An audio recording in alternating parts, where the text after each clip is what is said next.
দেখ, এলাকার মধ্যে আমরা ঘোরাফেরা করি, মানুষে এক একজন এক এক কথা কয়। আর এলাকার মধ্যে কিন্তু আমার বাপের একটা সম্মান আছে, ঠিক আছে?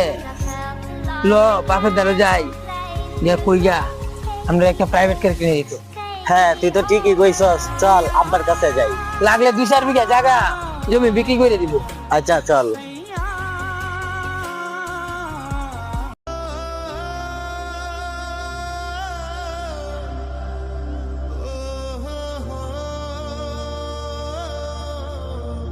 আমার দুই ভাই দেখা যায় আমার বাপের দ্বারা যাইতেছে।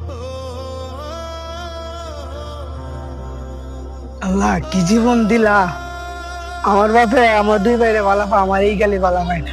আমার বাপের এত সয় সম্পত্তি, আমি সারাদিন খেতে কামারে কাজ করি, আর আমার দুই ভাই সারাদিন এলাকায় ঘুরে, আর বাবা আমার কাছ থেকে গেলে টাকা পয়সা লয়ে বিলাসিতা করে। যাই গিয়ে দেখি কোন পরামর্শ লয়ে বাপের দ্বারা যাইতেছে। বাপেও তো কিছু বুঝে না, বেকল।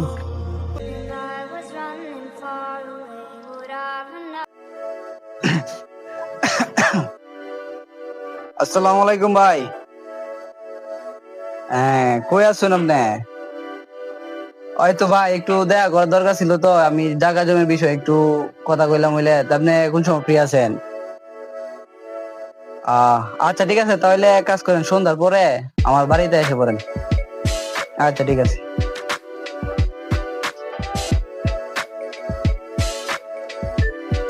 কি দুই চান্দ পুতায় আমার, কি কোনো কিছু লাগবো নাকি? হ্যাঁ বাবা, কিছু লাগবো।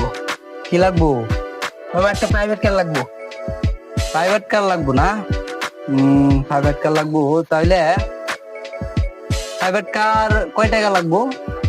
এই 40-45 লাখ টাকা তো লাগবোই। 40-45 লাখ টাকা। আচ্ছা, চিন্তা করো না, আমি আমিনের সাথে কথা কইছি, হেলাম সন্ধ্যার পরে আমার বাসা তাইবো, ঠিক আছে? 5 বিঘা জমি বেচে দিয়া তোমরা দুজনের একটা প্রাইভেট কার কিনে দেব, কিন্তু এলাকার মধ্যে খুব শান্তশিষ্ট ভাবে চলাফেরা করবা, ঠিক আছে? ঠিক আছে। আচ্ছা তাহলে এখন যাও, পরে সন্ধ্যার পরে আয়ো। আচ্ছা বাবা, তাহলে গেলাম। আব্বা, আমার কিন্তু একটা জিনিস চাই। আচ্ছা ঠিক আছে, তাই যা, এখন যাও।